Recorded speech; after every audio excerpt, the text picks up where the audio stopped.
बिस्मिल्लाहिर्रहमानिर्रहीम अस्सलाम वालेकुम। एग्रीकल्चर इन्फॉर्मेशन के साथ मैं मोहम्मद तासिम। खासकर भाई बात करेंगे हम तिल के फर्टिलाइज़र प्लान के हवाले से कि हमें तिल की फसल को फर्टिलाइज़र प्लान क्या होना चाहिए, खादों के क्या शेड्यूल होने चाहिए, किस वक्त कितनी मिकदार के अंदर अगर हम खादें इस्तेमाल करते हैं तो हम एक अच्छी खासी पैदावार ले सकते हैं। सबसे पहले मेरे काश्तकार भाई जहन से ये बात निकाल दें कि तिल की फसल के ऊपर ख़र्चा नहीं होगा, हम बग़ैर ख़र्चे के अच्छी पैदावार ले लेंगे, ऐसा कुछ नहीं है। अगर आप फर्टिलाइज़र नहीं देते, अच्छी खुराक नहीं देते, तो बजाय 2-4 मन के आपके हत्थे पल्ले कुछ नहीं आएगा। अगर आप अच्छा ख़र्चा करेंगे तो ही आप एक अच्छी पैदावार ले सकते हैं। तो खासकर भाइयों, तिल की फसल के 2 तरह के फर्टिलाइज़र प्लान है। दोनों जो 2 तरीके से हमारी फसल काश्त होती है, बज़रिया छट्टा बेड प्लांटिंग के ऊपर भी काश्त होती है। दोनों तरीके से जो है वो आपके साथ फर्टिलाइज़र प्लान शेयर किए जाएंगे। तो इन्फॉर्मेशन जानने से पहले मेरी गुजारिश है कि जिन हाल चैनल को सब्सक्राइब नहीं किया, चैनल को फ़ौरन सब्सक्राइब कर दें ताकि हर नई आने वाली इन्फॉर्मेशन आप तक बआसानी पहुंच सके। तो खासकर भाइयों, इस वक्त हमारी तिल की फसल काश्त हो चुकी है और हमारे काश्तकार फसल काश्त कर भी रहे हैं। सबसे पहले हम बात करेंगे बज़रिया छट्टा अगर हम काश्त की है, बज़रिया वत्तर काश्त की है, तो उसका फर्टिलाइज़र प्लान क्या होना चाहिए। अगर आपने अभी तक फर्टिलाइज़र देखें, चंद एक वीडियो में पहले ही बना चुका हूँ, बेसिक फर्टिलाइज़र के ऊपर हमने इसका जो है वो जोर दिया था कि हमारे काश्तकार हज़रात ज़मीन की तैयारी के वक्त ही खादों का इस्तेमाल करें, बीज लगाते वक्त ही खादों का इस्तेमाल करें, क्योंकि उस वक्त फास्फोरस, पोटाश और सल्फ़र अगर हम इस्तेमाल कर लेते हैं ज़मीन की तैयारी के वक्त, तो हमारे पौधे को स्टार्ट के अंदर जो खुराक की ग़िज़ा की ज़रूरत होती है वो उसको बर वक्त मिलती है, जिससे पौधा अपना अच्छा स्ट्रक्चर बनाता है, रूट डेवलपमेंट अच्छी होती है, पौधा अपना झाड़ तरीके से बनाता है और स्टार्ट के अंदर आने वाले तमाम तर चैलेंजेस को अच्छी तरीके से उनके साथ निमट सकता है। तो खासकर भाइयों, छट्टे के ऊपर अगर आप काश्त करना चाहते हैं या काश्त कर चुके हैं, तो 1 बैग DAP, 1 बैग SOP और 1 बैग सल्फ़र 10 kg वाला, जैसा कि जितना सल्फ़र है या शेल थायोनेट के नाम से मुख्तलिफ कंपनीज़ मुख्तलिफ फार्मेशन के अंदर लेके आ चुकी हैं। 90% वाला सल्फ़र है या 70% वाला जो फलसर दानेदार सल्फ़र होता है।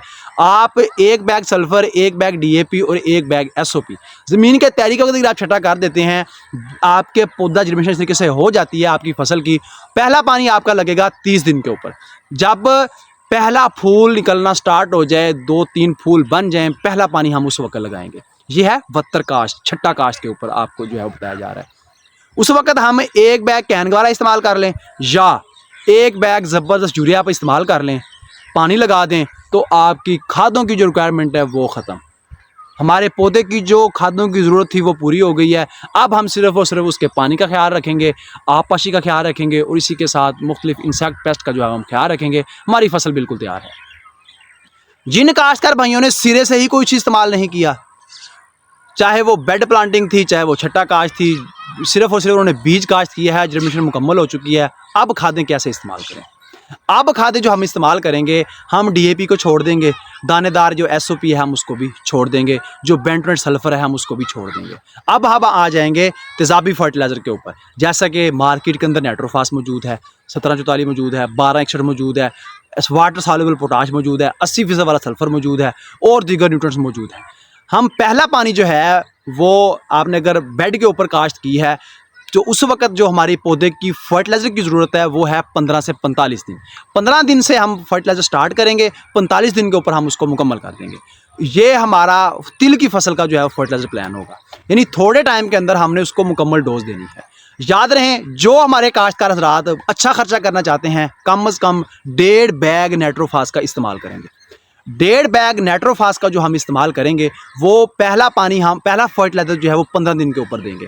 पहला फर्टिलाइज़र 15 दिन के ऊपर आधा बैग यूरिया, आधा बैग नाइट्रोफास, 2 से 3 किलोग्राम हम सल्फ़र का इस्तेमाल करेंगे, पानी लगा देंगे, यानी फ्लड करेंगे हम उसको। अगला पानी हम लगाएंगे 30 से 35 दिन के ऊपर, जब पहले इक्का दुक्का फूल नजर आना स्टार्ट हो जाएंगे। ये जो आपको पानी का टाइम बताया जा रहा है, ये एग्जैक्ट लाजमी नहीं है कि हमने इसके ऊपर लगाना है। बारिश भी आ सकती है, कमी बेशी हो सकती है, मौसम ज़्यादा गर्म हो सकता है, पानी पहले भी लगाना पड़ सकता है। इसलिए आप इसको मौसम को मद्देनजर रखते हुए आप इसका शेड्यूल चेंज कर सकते हैं। दूसरे 35 दिन के ऊपर जब हम फर्टिलाइज़र देंगे, आधा बैग यूरिया, साथ में 1 बैग नाइट्रोफास का हम इस्तेमाल करेंगे और इसी के साथ उस वक्त फ्लावरिंग भी स्टार्ट हो चुकी होती है। उस वक्त हम साथ में 10 से 12 किलोग्राम वाटर सॉल्युबल पोटाश भी ऐड कर लेंगे, 3 से 4 किलोग्राम हम सल्फ़र भी ऐड करें, यानी हम 35-40 दिन की फसल के ऊपर बूस्टर डोज देंगे, क्योंकि उस वक्त हमारे पौधे ने जो है वो फ्लावरिंग भी करनी होती है, साथ साथ उसकी वेजिटेटिव ग्रोथ भी हो रही होती है, साथ में जैसे जैसे फूल आएंगे वो साथ में फलियाँ बनाना भी स्टार्ट करेगा। तो इसलिए जो है वो हमने उसको बूस्टर डोज देनी है ताकि थोड़े टाइम के ऊपर उसको मुकम्मल खुराक मिल जाए, हम एक अच्छी पैदावार ले सकें। तो खासकर भाइयों जब हम तीसरा फर्टिलाइज़र प्लान हम तब करेंगे अगर हमारे पौधे की ज़रूरत होगी, हम वो होगा जी 45 से 50 दिन के ऊपर। 45 से 50 दिन की जब आपकी फसल हो जाएगी, आप उस वक्त अपनी फसल को जो है वो चारों कोनों से देखेंगे। अगर तो उसकी ग्रोथ मुकम्मल हो चुकी है, उसका कद मुकम्मल हो चुका है और इसी के साथ फिर हमें कोई ज़रूरत नहीं है खाद देने की, सिर्फ़ और सिर्फ हम उसको पानी लगा देंगे। अगर आप देख रहे हैं कि जी हम टाइम अभी पड़ा है लेकिन हमारी फसल का जो ग्रोथ है या उसका कद बढ़ने का अमल जो है वो सुस्त रवि का शिकार है, हमारी फसल कमज़ोर है, तब आप आधा बैग नाइट्रोफास भी इस्तेमाल कर सकते हैं 45 से 50 दिन की फसल के ऊपर। तो अगर आधा बैग आप नाइट्रोफास जब इस्तेमाल करेंगे तो आपकी खादों का जो शेड्यूल है वो मुकम्मल हो जाएगा। पौधे की जो तमाम तर न्यूट्रिएंट्स की ज़रूरत है वो मुकम्मल हो जाएगी। नाइट्रोजन मिल जाएगी उसको, फास्फोरस मिल जाएगी, पोटाश उसकी मुकम्मल हो जाएगी, सल्फ़र अब उसकी मुकम्मल हो जाएगा। अब सल्फ़र हम 2 दफ़ा क्यों दे रहे हैं? क्योंकि जो हमारी ऑयल कंटेंट वाली फसलें होती हैं, जो हमारी तेलदार अजनास होती हैं, उसके अंदर ऑयल कंटेंट को बढ़ाने के लिए, इंक्रीज़ करने के लिए सल्फ़र का एक अहम किरदार होता है। इसलिए हम सल्फ़र ज़्यादा से ज़्यादा इस्तेमाल करेंगे। अब यहाँ हमारे काश्तकार हज़रात के एक और सवाल होता है कि जी हम जो मार्केट के अंदर नई खादें आ चुकी हैं 1744 है या 1261 है, जिसे हम MAP यूरिया फास्फेट के नाम से जानते हैं, इनका क्या हिसाब किताब है? इनको इस्तेमाल करना चाहिए? जी बिल्कुल इस्तेमाल करना चाहिए। अगर आप इनके ऊपर शिफ्ट होना चाहते हैं तो दूसरा जब हम पानी लगाएंगे, दूसरा जब हम फर्टिलाइजर प्लान करेंगे यानी 35-40 दिन की फसल के ऊपर, उस वक्त आप नाइट्रोफास को स्किप कर दें। यहाँ आप 1261 को ले आएँ या 1744 को ले आएँ। याद रहे कभी भी हम एक ही फर्टिलाइज़र के ऊपर, एक खाद के ऊपर इन्हिसार नहीं करेंगे। नाइट्रोफास भी आधा, आप ये जो पूरी एप्लीकेशन बनती है फास्फोरस की, यहाँ आप आधी एप्लीकेशन नाइट्रोफास की कर लें, आधी जो एप्लीकेशन है यहाँ आप 1744 कर लें या 1261 की कर लें।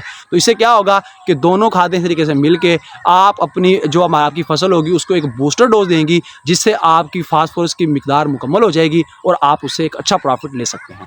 अब यहाँ बात ये है कि जो काश्तकार हज़रात इतने बड़े फर्टिलाइजर प्लान को जो है वो अफोर्ड नहीं कर सकते, उनके पास इतना खर्चा नहीं है, वो क्या करें?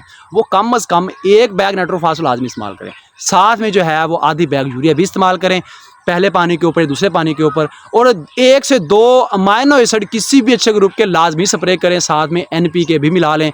अगर वो 2-3 स्प्रे NPK के या अमाइनो एसिड के करते हैं तो भी उसकी रिक्वायरमेंट पूरी हो जाएंगी, वो गुजारा कर जाएंगे। तो खासकर भाइयों इसके अलावा किसी फार्मर को कोई सवाल हो तो कमेंट्स बॉक्स में लाजमी पूछ सकता है। आइंदा अगर इन्फॉर्मेशन हाजिर होंगे, तब तक के लिए अल्लाह हाफ़िज़।